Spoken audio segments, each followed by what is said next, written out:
Good evening everyone बेटा। Chapter number 13 हमारा चल रहा था, ठीक है।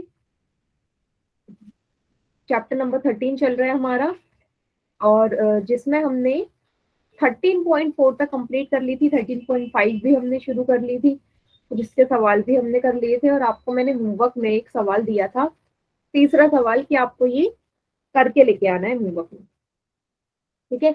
तो सबसे पहले इसी से शुरू करते हैं, तीसरे वाले सवाल से।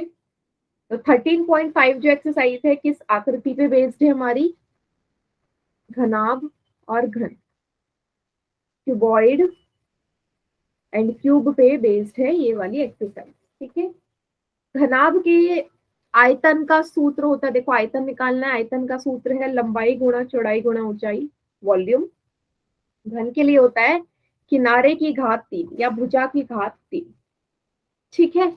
चलिए आप तीसरा सवाल देखते हैं कि क्या बोला है तीसरे सवाल में। ये होमवर्क का सवाल है।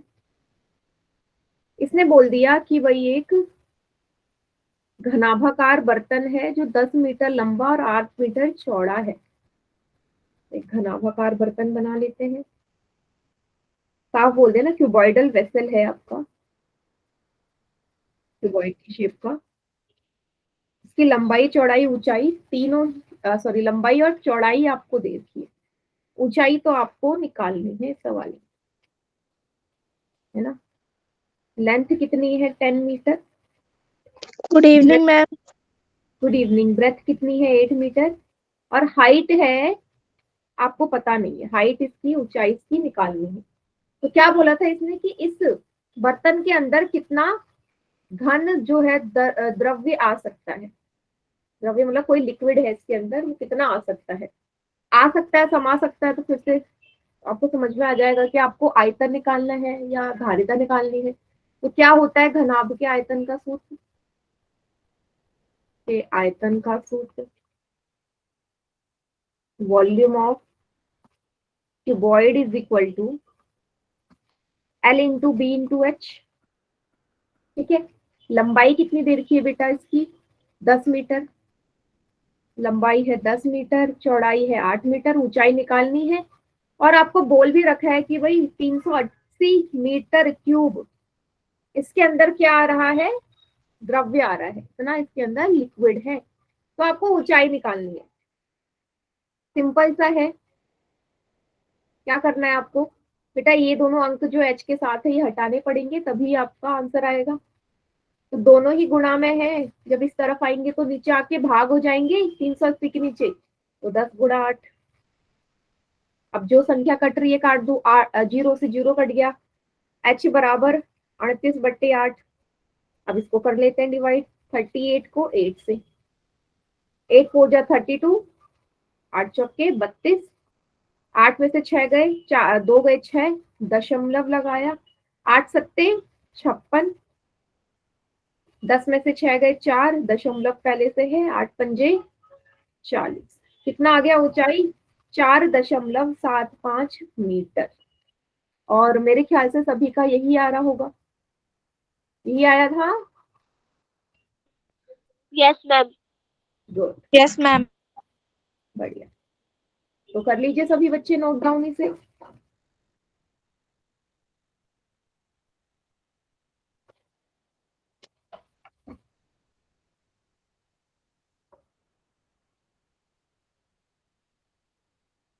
तीसरा सवाल,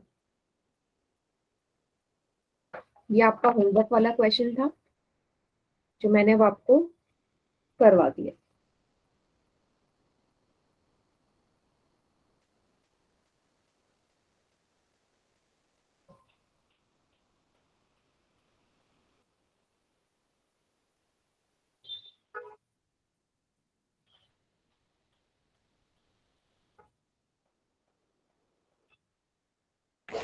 यस मैम, हो गया। गुड।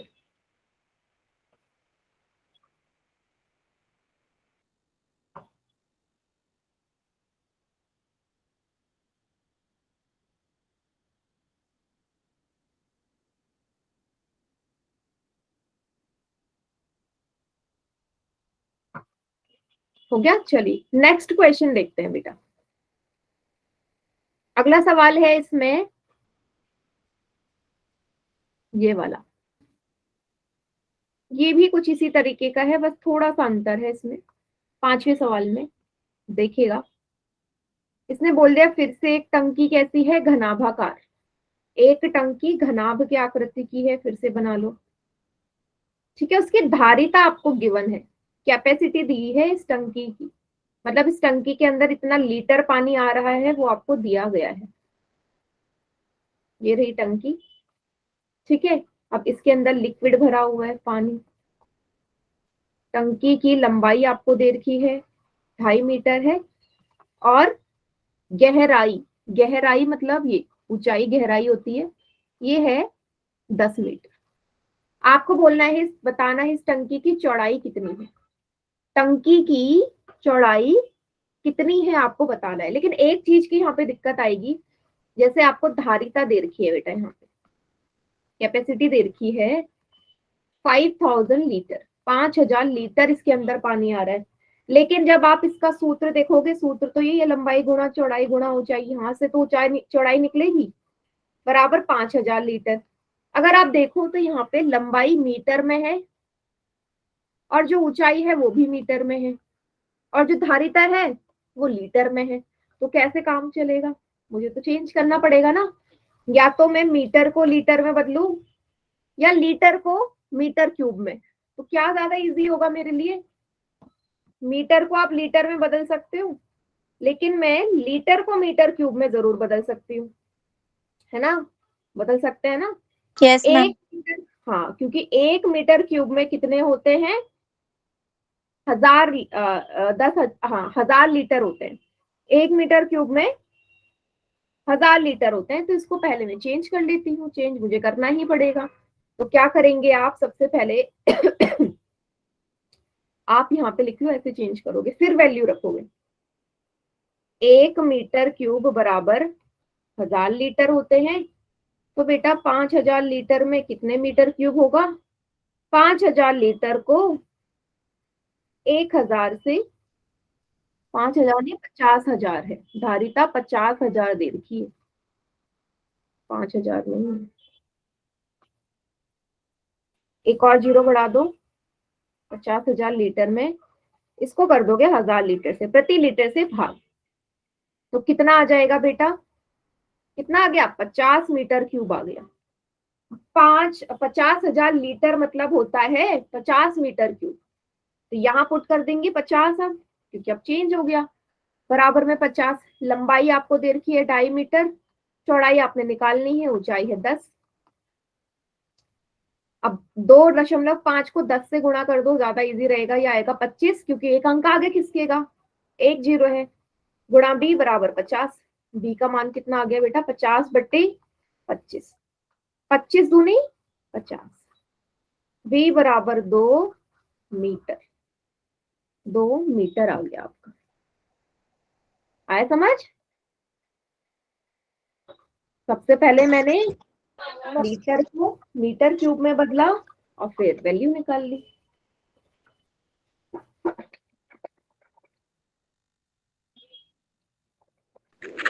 एक बार फिर से समझा दीजिए मैम। फिर से समझा दूं ये लीटर में चेंज करने वाला, क्योंकि बाकी तो आ ही गया होगा आपको। क्या समझाना है, लीटर में, लीटर से मीटर क्यूब में कैसे बदला, यस मैम। चलो देखो, ये समझा देती हूँ मैं, देखिएगा बेटा।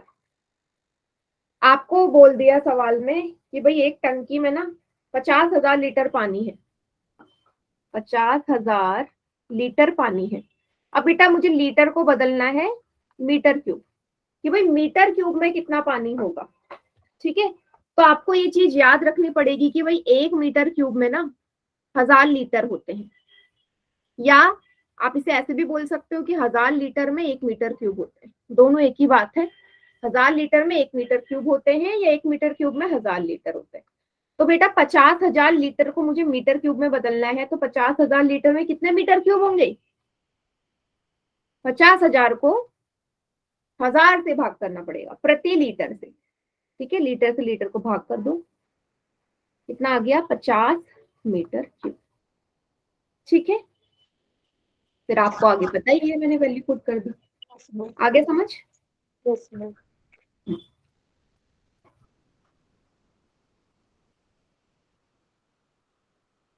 सभी ने नोट डाउन कर लिया बेटा? Yes ma'am. Yes ma'am. Yes ma'am. ठीक है, आगे बढ़ते हैं अगले सवाल की तरफ, जो कि है हमारा छठा सवाल। क्या बोला है? इसने बोला है कि एक गांव है जिसकी जनसंख्या, पॉपुलेशन आपको गिवन है। एक गांव में 4000 लोग रहते हैं, है ना? एक गांव की जनसंख्या 4000 है, तो एक गांव में रहते हैं पॉपुलेशन 4000। आपको बोल दिया कि उन 4000 लोगों को ना 150 लीटर पानी चाहिए होता है। वो भी किस तरीके से? प्रतिदिन प्रति व्यक्ति, मतलब कि एक पर्सन को, कि एक व्यक्ति को कितना लीटर पानी चाहिए एक दिन में, नहाने के लिए, खाने बनाने के लिए या बाकी कामों के लिए। 150 लीटर पानी एक व्यक्ति को एक दिन में। समझ गए? प्रति व्यक्ति प्रतिदिन का है, डेली का। आपसे क्या पूछ लिया कि इस गांव में इतनी एक टंकी है। अब इस गांव में पानी कहाँ से मिलता है भाई? गांव में तो नल नहीं होते ना, ऐसे इमेजिन करो गांव में नल नहीं है, टंकी है, टंकी के अंदर ही पानी रहता है, फिर वहीं से लोग भरते हैं। तो उसने बोल दिया एक टंकी है इस गांव में, बहुत बड़ी टंकी है, जिसकी लंबाई चौड़ाई और ऊंचाई आपको दी हुई है। टंकी की लंबाई कितनी है बेटा? 20 मीटर, चौड़ाई है 15 मीटर और ऊंचाई है इस टंकी की 6 मीटर। आपसे बोला है इस टंकी का पानी, अगर इस टंकी में पानी है तो वह पानी कितने दिन के लिए पर्याप्त होगा। मतलब क्या, इस टंकी के अंदर जितना पानी है अगर उसको 4000 लोग इस्तेमाल करें तो कितने दिन इस टंकी का पानी जो है चलेगा। समझ गए सभी बच्चे सवाल? Yes ma'am. ठीक है, तो अभी मुझे ये पता है कि एक व्यक्ति का खर्चा कितना है, 150 लीटर, लेकिन मुझे ये तो नहीं पता ना 4000 व्यक्तियों का कितना खर्चा है। 4000 लोग है ना उस गांव में, तो 4000 लोगों का खर्चा कितना हो जाएगा? अगर एक व्यक्ति का 150 लीटर है तो 4000 का कितना हो जाएगा? 4000 को किससे गुणा कर दो? 150 से। कितना हो गया? 15 को 4 से कर दो, 15 4 जा 60, 1 2 3 4 जीरो लगा दो। क्लियर हुआ सभी को? इतना लीटर पानी क्या चाहिए? 4000 लोगों को चाहिए इतना लीटर फुल पानी। समझ गए? Yes ma'am. एक दिन में ये है 4000 लोगों का पानी प्रतिदिन का है। ये मुझे बताना है इस टंकी के अंदर जितना पानी हो कितने दिन चलेगा। तो पहले ये तो पता चल जाए टंकी के अंदर कितना पानी है। आपको ये भी तो नहीं पता ना कि टंकी के अंदर कितना पानी आ सकता है, मीन्स उसकी धारिता आपको पता नहीं है। तो सबसे पहले आप निकाल लो टंकी की धारिता, कैपेसिटी ऑफ टैंक, कितना हो जाएगा? L into B into H, क्योंकि घनाभाकार है। लंबाई है टंकी की 20 मीटर, चौड़ाई है 15 मीटर और ऊंचाई है 6 मीटर। 20 को 6 से गुणा कर दिया, 120 गुणा 15, है ना? 120 को जब आप 15 से गुणा करोगे ये आएगा 1800 मीटर क्यूब। कितना आ गया बेटा? 1800 मीटर क्यूब। मीन्स इस टंकी के अंदर इतना पानी है। यहां तक समझ में आया? Yes ma'am. हाँ, लेकिन क्या है, फिर से दिक्कत है भाई। आपको तो यहाँ पता है कि इतना लीटर पानी चाहिए 4000 लोगों को एक दिन में, लेकिन मुझे तो ये टंकी की जो धारिता है मीटर क्यूब में आई है, तो दोनों को मुझे सेम करना पड़ेगा ना। तो दोनों या तो लीटर में हो या दोनों मीटर क्यूब में हो।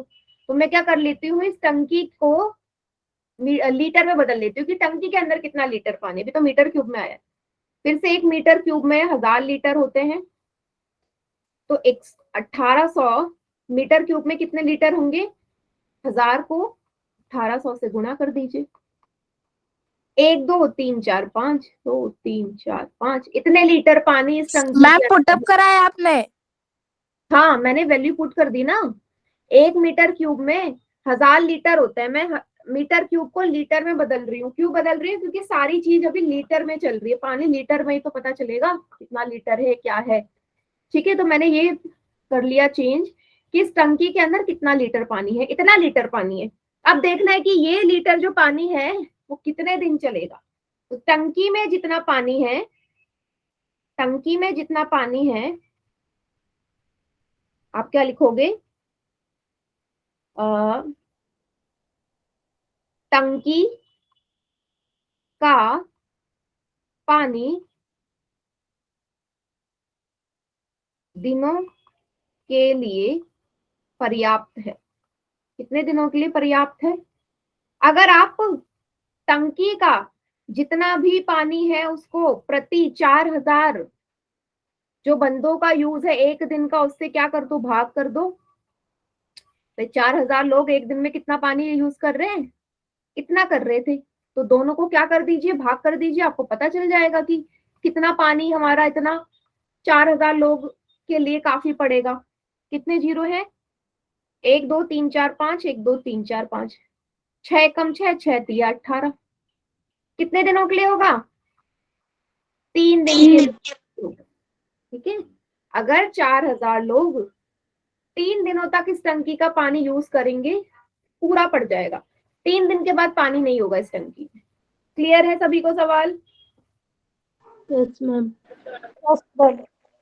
Yes ma'am. कोई ऐसा बच्चा जिसे नहीं समझ में आया हो?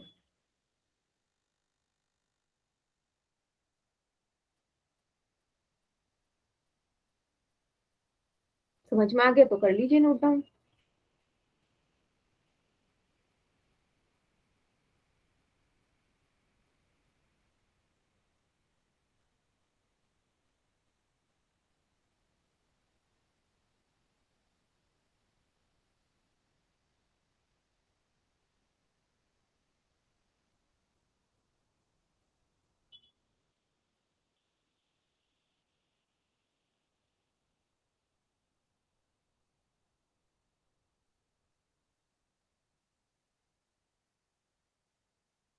ठीक है, जब सभी का नोट डाउन हो जाए तो बता दीजिएगा।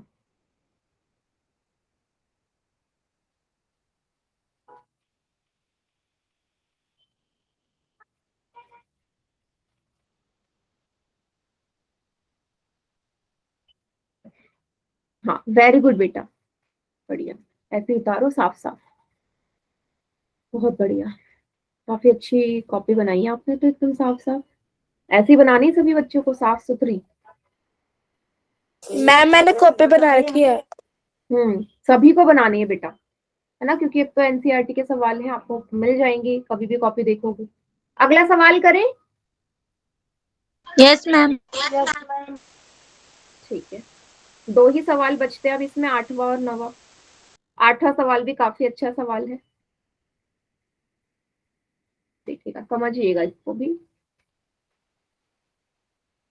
इसने बोल दिया 12 सेंटीमीटर भुजा वाले एक ठोस घन, क्या है? एक ठोस घन है, क्यूब है। ठीक है, घन मतलब क्यूब। तो बना लेते हैं क्यूब। ये रहा क्यूब। तो बेटा इस क्यूब के लिए उसने एक चीज बोल दी कि इस क्यूब से ना, इतने बड़े क्यूब से मैंने क्या कर दिया, 8 छोटे छोटे क्यूब और बना लिए, इसको तोड़ के या काट के कैसे भी। तो पहले ये बड़ा वाला घन बना लेते हैं, जिसकी आपको भुजा दे रखी है कितनी, 12 सेंटीमीटर। तो घन है, क्यूब है, तो सारी ही भुजाएं 12 ही होंगी। अब क्या किया बेटा, इसको ना मैंने क्या कर दिया, काट दिया। ठीक है, इसको काटना शुरू किया। फिर मैंने देखा इसको ना, मैंने छोटे छोटे क्यूब्स में और तोड़ दिया, छोटे छोटे घनों में। कितने घन बन गए इस बड़े घन से? 8 घन। कितने बने? 8 घन बन गए। ठीक है, क्या बोला है आपसे, अभी 8 घन जो बने उसका आपको किनारा नहीं पता, आपको ये नहीं पता उसकी भुजा क्या है या एज क्या है, ये नहीं पता। आपसे बोला है जो नया घन बना ना, ये वाला, इसकी किनारा क्या होगा, इसकी भुजा क्या होगी? पहले पार्ट में तो बताना है छोटे वाले की भुजा क्या होगी, दूसरा बताना है दूसरे पार्ट में कि इन दोनों के पृष्ठीय क्षेत्रफलों का रेशियो बताना है, अनुपात। ठीक है, तो सबसे पहले तो मैं इसकी भुजा निकाल लेती हूँ। अच्छा एक चीज बताओ कि अगर मैं एक गिलास का पानी कटोरे में डालूं तो क्या उसका वॉल्यूम चेंज होगा, कि कैपेसिटी में चेंज आएगा? कुछ नहीं। तो क्या कर रही हूँ, ग्लास का पानी दूसरे बर्तन में खाली कर रही हूँ। तो यहाँ पे भी वही कंडीशन है कि बड़े क्यूब से आप छोटे क्यूब बना रहे हो, तो बेटा जो बड़े क्यूब का आयतन होगा V1 वो छोटे क्यूब का आयतन होगा, बताओ। Yes ma'am. बड़े वाले का जो आयतन होगा V मान लो, छोटे वाले को V1 मान लो, दोनों का आयतन बराबर होगा। मीन्स दोनों का आयतन मतलब 8 घन बने हैं ना बड़े वाले से। बड़े वाले से कितने तोड़े हैं आपने? 8 तोड़े। तो जो बड़े वाले का आयतन होगा वो 8 छोटे घनों के आयतनों के बराबर होगा। ठीक है, आयतन में कभी चेंज नहीं आता, वॉल्यूम हमेशा सेम रहता है। अगर एक शेप से दूसरी में जाते हो ना, एक आकृति से दूसरी आकृति में जाते हो, तो हमेशा उसका जो आयतन है हमेशा इक्वल रहता है। तो चलिए निकाल लेते हैं। बड़े वाले के आयतन का सूत्र होगा A क्यूब, बड़ा ए मतलब बड़ा वाला। इसके लिए छोटा ए ले रहे हैं क्योंकि दोनों का जो है भुजा या किनारा अलग होगा। बड़े वाले का है वैल्यू किनारे की 12, 12 का क्यूब, 8 गुणा ए का क्यूब, 12 का क्यूब मतलब 12 गुणा 12 गुणा 12। बेटा 8 उस तरफ जाके भाग में हो जाएगा, बराबर ए क्यूब। इतना सभी को समझ में आया? यस नीचे आ जाएगा ना। अब जो संख्या कट रही है उसे काट देते हैं। 2 4 जा 8, 2 6 जा 12, 2 2 जा 4, 2 6 जा 12, 2 1 जा 2, 2 6 जा 12। क्या आया? ए क्यूब बराबर 6 गुणा 6 गुणा 6। अब ए का मान कब आएगा? जब ये क्यूब उस तरफ जाके क्या बन जाएगा? घनमूल। क्या बन जाएगा बेटा? क्यूब रूट बन जाएगा ना। जब स्क्वायर उस तरफ जाता है तो स्क्वायर रूट होता है, तो क्यूब उस तरफ जाता है तो क्यूब रूट ही तो बनेगा। अब क्यूब रूट या घनमूल का मतलब क्या होता है? एक ही संख्या के तीन बार लिखा होता है, तो अगर घनमूल से बाहर निकालना है तो एक बार बाहर आ जाता है, और यही उसका उत्तर। और घन हट जाता है। इसका मतलब जो छोटा जो घन है उसकी जो किनारा है वो 6 सेंटीमीटर का है। क्लियर सभी को? Yes ma'am.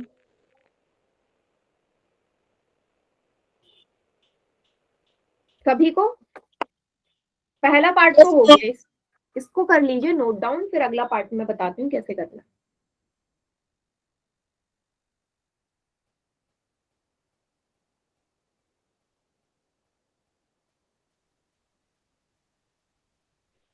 मैम कर लिया।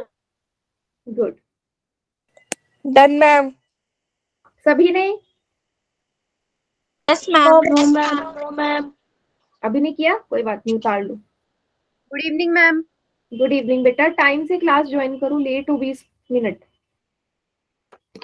Sorry ma'am. एक क्वेश्चन बचा है एक्सरसाइज का बस।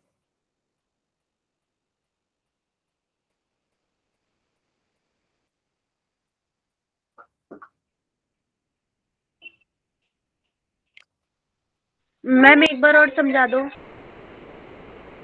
मैंने इस सवाल में आपको बोला है कि एक 12 सेंटीमीटर वाला घन है जिसे आप 8 छोटे छोटे घन में तोड़ रहे हो।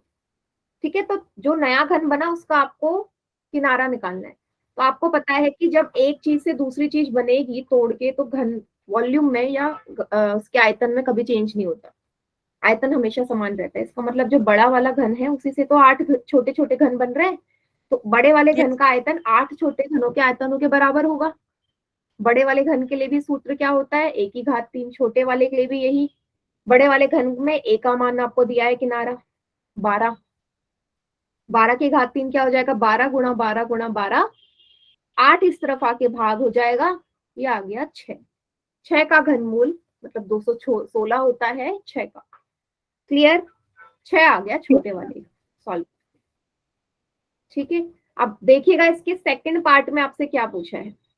ये 5 नंबर का सवाल है बेटा, अगर आया तो 5 नंबर में आएगा। सेकंड क्वेश्चन में आपसे पूछा है इन दोनों घनों के पृष्ठीय क्षेत्रफलों का अनुपात। तो आपको पहले भी और बार बार बोला है, जहां पे भी सिर्फ पृष्ठीय लिखा हो, सिर्फ सरफेस एरिया लिखा हो, वहां हम कुल ही निकालते हैं, बताया ना। टोटल ही निकलेगा। तो दोनों घनों के क्षेत्रफलों का, कुल पृष्ठीय क्षेत्रफलों का रेशियो क्या है, अनुपात क्या है, तो चलिए निकालते हैं। क्या लिखोगे? दोनों घनों के क्षेत्रफलों का अनुपात, ठीक है, रेशियो बिटवीन सरफेस एरिया क्या हो जाएगा? आप लिखोगे बड़े घन का पृष्ठीय क्षेत्रफल को भाग दोगे छोटे घन के पृष्ठीय क्षेत्रफल से। ये तो करोगे। Surface area of big cube divide by surface area of small cube. तो बड़े क्यूब का जो सरफेस एरिया का सूत्र होता है कुल 6a², a1 ले लो, छोटे वाले के लिए ले लो a2, या a हमने कैपिटल और स्मॉल लिया था ना, वही रख लो। 6a² बड़े वाले का, छोटे वाले का 6a²। 6 से 6 कट गया, क्या बचा? एक ही घात दो, एक ही घात दो। अब बड़े वाले की भुजा क्या थी? 12, 12 गुणा 12 लिखोगे क्योंकि 2 बार है। नीचे वाले की क्या आई थी? छोटे वाले की भुजा 6, 6 गुणा 6 काट दीजिए, 6 दूनी 12, 6 दूनी 12, तो आ गया 4 अनुपात नीचे 1 है, तो 4:1 आ गया। ठीक है, 4:1 मीन्स जो बड़ा वाला है छोटे वाले के क्षेत्रफल से उसका क्षेत्रफल 4 गुना अधिक है, 4 टाइम्स ज्यादा है।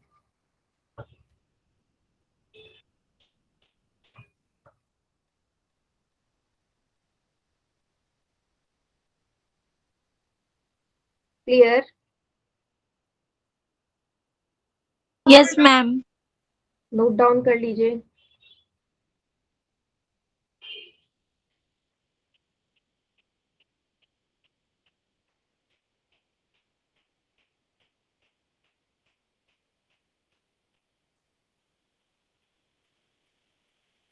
इसके बाद आखिरी सवाल बचता है, 9th क्वेश्चन, वो देखेंगे।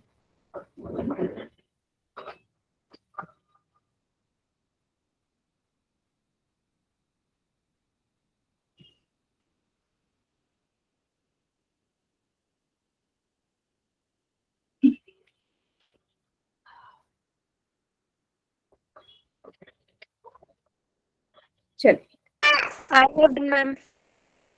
ठीक है, 9th और आखिरी सवाल। क्या बोला है इसने? 3 मीटर गहरी और 40 मीटर चौड़ी एक नदी है। ठीक है, तो गहरी और चौड़ी से पता चल रहा है कि ये एक घनाभाकार आकृति की नदी है। ठीक है, मान लीजिए ऐसी नदी है। ठीक है, ये नदी है, यहाँ से पानी बह रहा है, घनाभ की आकृति की है। ठीक है, घनाभ के आकृति की ये नदी है आपकी। ठीक है, कुछ इस तरीके से। वैसे क्या है, पानी जो है आपका बह रहा है, प्रॉपर घनाभ ही बना लेती हूँ मैं, नहीं तो कंफ्यूजन होगी। इस तरीके की नदी है। अब आप लोगों को पता है नदी की लंबाई, चौड़ाई और ऊंचाई, गहराई तो होगी ना, कि कोई भी नदी है वो कितनी लंबी है ये भी आपको पता होता है, कितनी चौड़ी है ये भी आपको पता होता है, कितनी गहरी है ये भी पता होती है। गहराई मतलब ऊंचाई होता है। तो इसने बोल दिया ये जो नदी है 3 मीटर गहरी है बेटा, 3 मीटर गहरी है और चौड़ी कितनी है? 40 मीटर। ठीक है, चौड़ी कितनी है? 40 मीटर चौड़ी है। आपसे बोला है कि ये नदी 2 किलोमीटर प्रति घंटे की चाल से बहकर समुद्र में गिर रही है। मतलब कि यहाँ से जो पानी निकल रहा है ना, इस नदी में से जो पानी निकल रहा है वो क्या बोला है? 2 किलोमीटर, 1 घंटे में 2 किलोमीटर पानी निकल रहा है। 1 घंटे में 2 किलोमीटर पानी निकल रहा है। 1 घंटे में यदि 2 किलोमीटर पानी निकल रहा है तो जो 2 किलोमीटर है ये क्या हो गई? नदी की लंबाई तो हो गई ना, कि भाई इस नदी में से 1 घंटे में 2 किलोमीटर निकलता है पानी। समझे? अब नदी की लंबाई तो क्या होगी? चेंज होती रहेगी ना प्रति घंटे के हिसाब से। भाई 2 घंटे में कितना पानी निकलेगा वो अलग होगा, 3 घंटे में कितना निकलेगा वो अलग होगा, आपको सिर्फ 1 घंटे की बात करी है। लेकिन जो ऊंचाई और गहराई है, गहराई और चौड़ाई है, क्या वो नदी की बदलती है? क्या नदी की गहराई किसी एक जगह पे, क्या नदी की गहराई और चौड़ाई बदलेगी? नहीं बदलेगी। ठीक है, तो 2 किलोमीटर इसकी लंबाई हो गई। अब लंबाई को मीटर में बदल लो, किलोमीटर को मीटर में बदलने के लिए 1000 से गुणा करते हैं, तो लंबाई कितनी हो गई इस नदी की? 2000 मीटर। यहां तक सभी को क्लियर है? Yes, ma'am. ठीक है, आपसे बोला इस नदी में से 1 मिनट में कितना पानी गिरेगा, 1 मिनट में कितना पानी समुद्र में गिरेगा। तो पहले बेटा ये तो पता चल जाए 1 घंटे में कितना पानी गिर रहा है, मतलब 1 घंटे में समुद्र में कितना पानी गिर रहा है, मतलब उसकी कैपेसिटी कितनी है 1 घंटे में, 1 घंटे की धारिता कितनी है, पहले ये निकाल लो। तो निकाल लेते हैं धारिता 1 घंटे की। ठीक है, लंबाई गुणा चौड़ाई गुणा ऊंचाई, क्योंकि घनाभाकार है नदी। लंबाई है 2000 मीटर, चौड़ाई है 40 मीटर, ऊंचाई है 3 मीटर। कितना हो गया? 2000 को 3 से गुणा कर दो, कितना आएगा? 6000 को 40 से कर दो, 6 को 4 से करो 24, 5 2 3 4, कितनी आ गई इसकी बेटा धारिता, कैपेसिटी? 24,000 metre cube. क्लियर है सभी को इतना? ये 1 घंटे की, Yes, ma'am. 1 घंटे की। आपको कितने की निकालनी? आपको निकालनी 1 मिनट में। भाई घंटे को मिनट में बदलने के लिए क्या करते हैं? 60 से डिवाइड। 1 घंटे को मिनट में बदलना है तो 60 से डिवाइड तो करोगे, क्योंकि 1 घंटे में 60 मिनट होते हैं। ठीक है, तो घंटे को मिनट में बदलना है तो क्या करोगे? 60 से, सॉरी गुणा कर देते हैं, गुणा कर देते हैं, मैं डिवाइड कर रही हूँ। आपको बताना है 1 मिनट में कितना नदी में से पानी निकल रहा है। तो 1 घंटे में 60 मिनट होते हैं, तो 1 मिनट में कितने घंटे होंगे बेटा? 1/60, उल्टा हो जाता है ना। Yes, ma'am. यदि 1 घंटे में 60 मिनट है जो आपको पता है, तो 1 मिनट में 1/60 घंटे होंगे। इसका मतलब मिनट निकालना है तो 60 से मुझे डिवाइड करना पड़ेगा। कर दो, 0 से कट गया 0, 6 चौके 24, 3 0। तो बेटा 1 मिनट में कितना पानी गिरेगा समुद्र में? 4000 metre cube. Clear Yes, ma'am. सभी को? Yes, ma'am. कर लीजिए नोट डाउन फ्री से सभी बच्चे।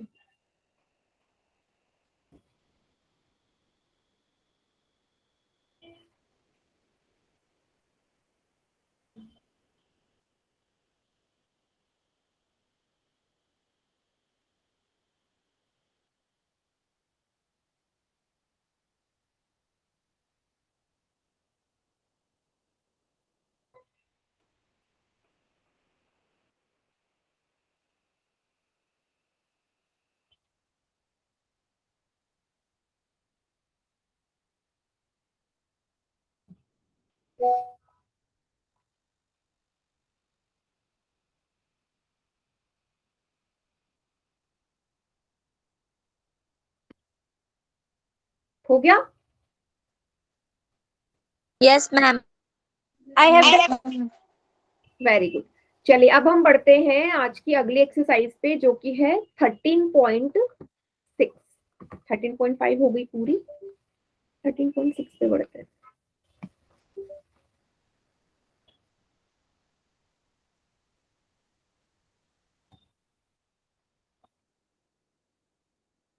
थर्टीन पॉइंट सिक्स एक्सरसाइज है हमारी किसकी? बेलन की। फिर से सिलेंडर आ गया, लेकिन इस बार आपको धारिता के सवाल आएंगे।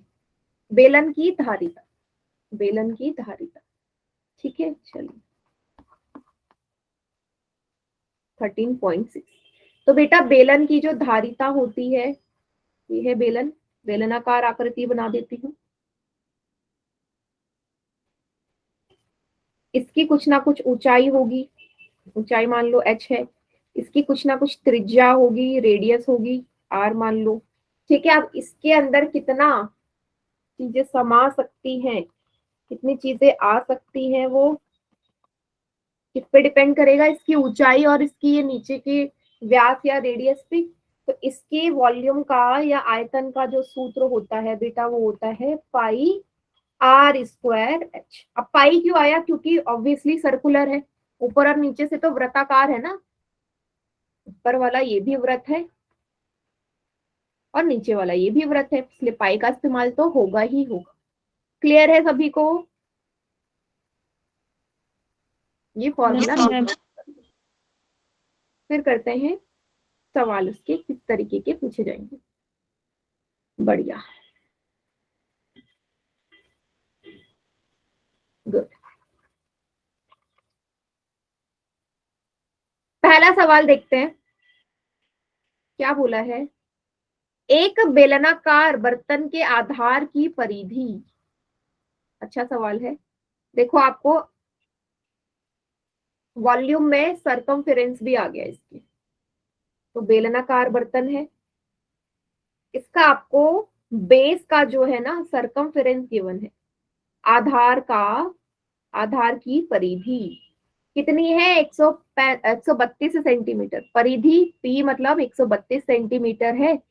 कहाँ की? ये वाला हिस्सा। परिधि मतलब क्या होता है बेटा? ये बाउंड्री, ये जो सर्कुलर बाउंड्री है इसी को तो परिधि बोलते हैं। भाई एक कोई भी आकार ले लो, परिधि मतलब या परिमाप मतलब पेरीमीटर या सरकमफ्रेंस मतलब क्या है? ये चारों तरफ की बाउंड्री कितनी है नाप के, मीटर में सेंटीमीटर में, उसी को परिधि बोल रही हूँ। इसकी ऊंचाई कितनी है? इसकी 25 सेंटीमीटर हाइट है इसकी। आपको बताना है इसमें कितना पानी आ सकता है, मीन्स आपको इसकी कैपेसिटी बतानी है, धारिता कितना पानी इसके अंदर आएगा। तो बेटा पानी आने के लिए आपको तो रेडियस चाहिए होगा ना, कि त्रिज्या कितनी है, पहले तो ये निकालो।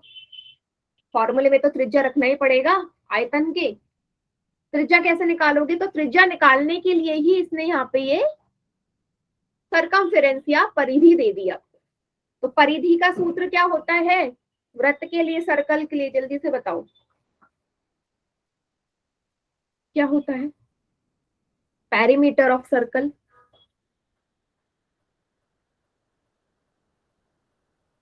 याद है किसी को? No, ma'am. 2 pi R. भूलो मत, कहीं पे भी कुछ भी आ सकता है। 2 पाई आर होता है। देखो वही नहीं आएगा आप ये क्वेश्चन सॉल्व नहीं कर पाओगे। तो परिमाप का सूत्र वैल्यू दे रखी है 132, पाई का मान 22/7, यहाँ से आर निकाल लो। आर कितना आएगा बेटा? 132 के साथ ये जो 7 है इस तरफ आके गुणा में हो जाएगा ऊपर, और 2 और 22 नीचे आ जाएंगे, जैसे कि बार बार हो रहा है उल्टा। 2 से 132 को काट लो, 2 छक्के 12, 2 छक्के 12, 11 का पहाड़ा, 11 दूनी 22, 11 छक्के 67, 2 एकम 2, 2 तिया 6।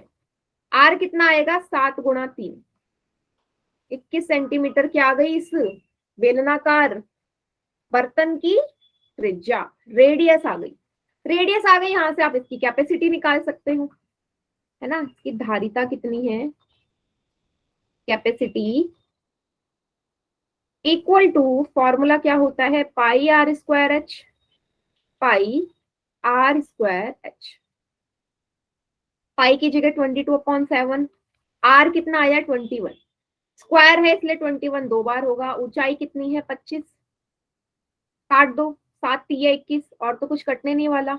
22 को 3 से गुणा किया, 67 गुणा 21 गुणा 25, इतना सेंटीमीटर क्यूब आ गया। लेकिन आपको आंसर किस में निकालना है? देखो लीटर बोला है ना इसने, कितने लीटर पानी आएगा? मेरा तो अभी सेंटीमीटर क्यूब में है, तो इसने ऑलरेडी आपसे बोल दिया कि भाई 1 लीटर में ना 1000 सेंटीमीटर क्यूब होते हैं। या आप इसे उल्टा भी लिख सकते हो कि 1000 सेंटीमीटर क्यूब में कितने लीटर होते हैं? 1 लीटर। तो बेटा इतने सेंटीमीटर क्यूब में कितने लीटर होंगे? 66 multiply by 21 into 25 centimetre cube में कितने होंगे? ये हो जाएगा 1 से multiply, 6 into 21 into 25 divided by 1000। 1000 से क्या कर देंगे? डिवाइड कर देंगे। चलिए सबसे इजी तरीका है, सबकी गुणा कर दो। सबकी गुणा कर देते हैं, ठीक है। कितना आ जाएगा ये यहाँ से, 66 को 21 से कर दो, 6 1 जा 6, 6 1 जा 6, ठीक है। फिर क्या कर देंगे, 6 2 जा 12, 6 2 जा 12 13, 1386 मल्टीप्लाई बाई 25 डिवाइड बाई 1000। अब इसको कर दो पहले 1000 से डिवाइड, 1386 को 1000 से डिवाइड कर दूं, ज्यादा बेटर है। देखिएगा इन दोनों को, नीचे 4 जीरो है तो 4 अंक पहले ही आ गए, 0.1386 इंटू 25।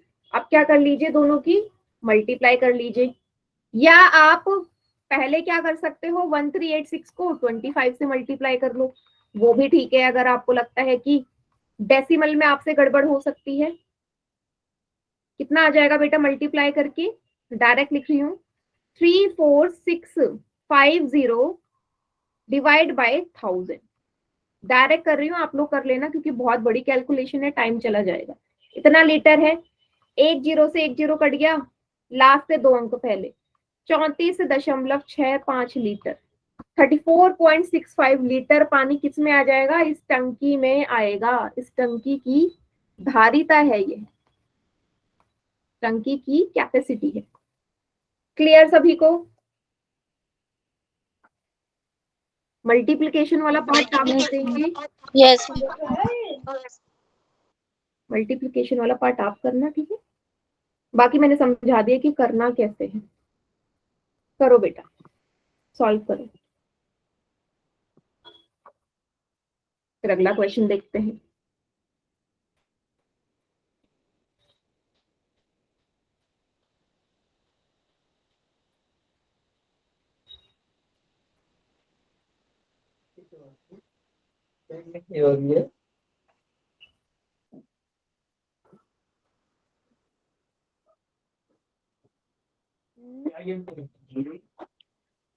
मेरा ना यस,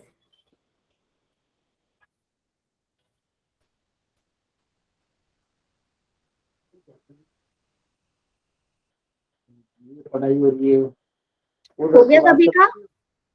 चलिए नेक्स्ट क्वेश्चन देखते हैं अब हम, सेकंड सवाल। बेटा जो सेकंड सवाल है ना, मेरे ख्याल से ये भी आया हुआ सवाल है, सेकंड वाला क्वेश्चन आया है, ये वाला भी देखिएगा क्या बोला है इसमें। लकड़ी की एक बेलनाकार पाइप है, ठीक है, एक पाइप है लकड़ी का बना हुआ है, बना देते हैं, ठीक है। इस पाइप की लेंथ भी आपको दे रखी है, साथ ही साथ आपसे बोल रखा है इसका अंदर और बाहर दोनों की जो रेडियस है ना अलग अलग है, और डायामीटर अलग अलग है। अंदर वाला पाइप की डायामीटर अलग है, उसी तरीके से बाहर वाले पाइप की डायामीटर अलग है। मींस पाइप के अंदर पाइप है, कुछ इस तरीके से शेप है इसकी, ठीक है। तो आपसे बोल दिया आंतरिक मतलब इनर वाला जो डायामीटर है 24 सेंटीमीटर है, ठीक है। इनर वाला मतलब D1 मान लो 24 सेंटीमीटर, बाहरी है, बाहर वाला है 28, D2 मान लो बाहर का 28 सेंटीमीटर। इस पाइप की टोटल लेंथ है 35 सेंटीमीटर। आपसे क्या पूछा है, इस पाइप का द्रव्यमान पूछा है, ठीक है। इस पाइप का क्या पूछा है, द्रव्यमान पूछा है, मींस मास पूछा है। अगर 1 सेंटीमीटर क्यूब लकड़ी का जो मास है वो 0.6 ग्राम है, तो इस टोटल जो पाइप का मास है या द्रव्यमान है वो कितना होगा, ठीक है। अब देखो बेटा, आपको यहाँ से दिख रहा है ना कि 1 सेंटीमीटर क्यूब पाइप का द्रव्यमान आपको दिया गया है, तो पहले ये तो पता चल जाए कि इस पाइप का कुल द्रव्यमान कितना है, इस पाइप का टोटल मास कितना है, भारीपन, भार कितना है, समझ रहे हो। एक तरह से वॉल्यूम ही तो निकालना है। तब इसके अंदर कितने लकड़ी है, कितनी लकड़ी समा रही है, वो चीज आपने निकालनी है, ठीक है। सबसे पहले मुझे क्या निकालना पड़ेगा, इसका वॉल्यूम। एक चीज मुझे बताओ, ये जो लकड़ी की जो पाइप होगी बेटा, अंदर से तो खोखली होगी ना, अंदर से ये हिस्सा तो खोखला होगा। अब वॉल्यूम क्या होता है, किसी भी ठोस आकृति Yes, ma'am. खोखला होगा, इसका मतलब जो इसका असली लकड़ी वाला हिस्सा है वो रेड वाला ही तो होगा, इस लाल वाले हिस्से में ही तो लकड़ी लगी है, अंदर से खोखला है, सिर्फ लाल वाले हिस्से में लकड़ी है। बाकी हिस्सा खोखला है, तभी तो पाइप उसने बोला। मीन्स जो मेन लकड़ी है वो यहाँ है, ध्यान दीजिएगा इस हिस्से में, ठीक है। मीन्स मुझे इस हिस्से का क्या निकालना है, आयतन निकालना है। अब बेटा कैसे निकलेगा ये वाला हिस्सा, कैसे निकलेगा, बहुत इजी है। अगर मैं बाहर वाले वॉल्यूम में से, देखिएगा इस तरीके की शेप है ना, इसकी तरीके की शेप है, तो मैं क्या कर रही हूँ बेटा, टोटल जो है, टोटल जो वॉल्यूम है वो ये है, ये वाला पूरा का पूरा। अगर मैं इसमें से अंदर वाला जो वॉल्यूम है वो माइनस कर दूं, अंदर वाली पाइप का, तो मुझे रेड वाला हिस्सा मिलेगा। अब मुझे रेड वाला हिस्सा ही तो चाहिए क्योंकि पाइप तो अंदर से खोखला है, समझे Yes, भाई। ma'am. जब मैं अंदर पूरे में से अंदर वाला पाइप हटा दूं तभी तो मुझे मिलेगा। हाँ Yes, ma'am. आप समझ गए यहाँ से, तो निकाल लेते हैं पाइप का आयतन, volume of pipe equal to pi. अब कैसे निकलेगा बेटा पाई, या तो आप पहले अलग अलग निकाल लो, अलग अलग भी निकाल सकते हो, बाहर का पूरे का अलग फिर अंदर का अलग, लेकिन उससे बेटर क्या रहेगा कि अगर आप फॉर्मूला लगा लो, देखो हाइट तो दोनों के लिए सेम रहनी है। अगर मैं अंदर वाले रेडियस में से बाहर वाला हटा दूं तो मेरा आंसर आ जाएगा, बताइए। Yes, अंदर ma'am. वाले रेडियस में से मैं बाहर वाला हटा, सॉरी बाहर वाले रेडियस में से अंदर वाला हटा दूं, बाहर वाला इतना है। सेम ये वही सवाल है बेटा, आपको याद है ऐसा सवाल हमने बेलन वाले उसमें किया था पहले एक्सरसाइज में, कि जो बाहर वाला जो Yes, रेडियस ma'am. है अंदर वाला हटा दूं तभी तो मुझे इतना हिस्सा मिलेगा जो मुझे चाहिए, थिकनेस इसकी, है ना। तो सेम यहाँ पे भी वही करना है आपने। मीन्स बाहर Yes, ma'am. वाले रेडियस Yes, ma'am. से बाहर वाला है r2 square minus r1 square, ये बन गया फॉर्मूला पाई r स्क्वायर h। पाई का मान 22/7, त्रिज्या देख लो, त्रिज्या बदलनी पड़ेगी यहाँ पे बेटा। d1 24 है तो r1 कितना हो जाएगा, 24 का आधा 12, d2 28 है तो 24 का आधा 14 सेंटीमीटर, 28 का आधा 14 सेंटीमीटर। तो वैल्यूज पुट कर दो, -12 का स्क्वायर इंटू हाइट की वैल्यू कितनी है 35, 22/7, 14 का वर्ग आपको पता है बेटा 96 होता है, 196, 12 का 144 गुणा 35, 196 में से 144 को घटा दो, 2 5 52 आएगा, 27/7 गुणा 52 गुणा 35, 7 और 35 एक दूसरे को कैंसिल कर देंगे, 7 5 जो 35, 5 जो 35, बस हो गया। 22 गुणा 52 को 5 से कर दो, 5 दूनी 10, 5 पंजे 25 और 1 26, 260। अब 260 को किससे मल्टीप्लाई कर देंगे हम, 22 से, 260 मल्टीप्लाई 22, डायरेक्ट कर देती हूँ, 5720 सेंटीमीटर क्यूब। क्या आ गया, इस वुडन पाइप का आयतन आ गया। क्लियर है, Yes, ma'am. ठीक है। चलिए बस हो गया मेरा आंसर। आपको इसका द्रव्यमान या मास निकालना है तो मास की वैल्यू उसने गिवन कर दी, उसने बोल दिया कितना कि 1 सेंटीमीटर क्यूब का जो द्रव्यमान है 0.6 ग्राम है। बेटा इतने का कितना होगा, गुणाई तो करोगे, इतने सेंटीमीटर क्यूब का जो मास है वो होगा 0.6 मल्टीप्लाई बाय 5720। इसको मैं मल्टीप्लाई करके आपको दिखा देती हूँ, 5720 को 0.6 से करते हैं, 6 0 जा 0, 6 2 जा 12, एक हासिल, 6 7 जा 42 और एक 43, 4 हासिल, 6 5 जा 30, 30 और 4 34, 0 0 0 0 2 3 3 4, कितना आ गया बेटा, लास्ट से एक अंक पहले, 3432 ग्राम आ गया, 3432 ग्राम। अब मुझे इसे किलोग्राम में बदलना है, तो ग्राम को किलोग्राम में बदलने के लिए 1000 से भाग करते हैं भाई, 1 ग्राम में 1/1000 किलोग्राम होता है ना, तो 3432 ग्राम में कितने किलोग्राम होंगे, इसको कर दो 1000 से डिवाइड, 3 अंक पहले, 3.432 किलोग्राम क्या होगा इस बेलनाकार पाइप का मास हो जाएगा, द्रव्यमान हो जाएगा। क्लियर है सभी को? कैसे किया? Yes, 3.432 kg। Shishika, very good.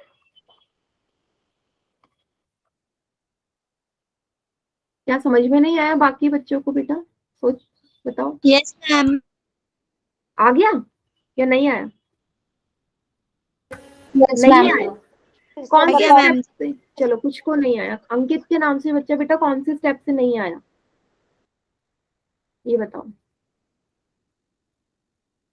ये 5720। ठीक है, चलिए आज की क्लास यहीं पे खत्म करते हैं, इसके आगे का करेंगे नेक्स्ट क्लास में।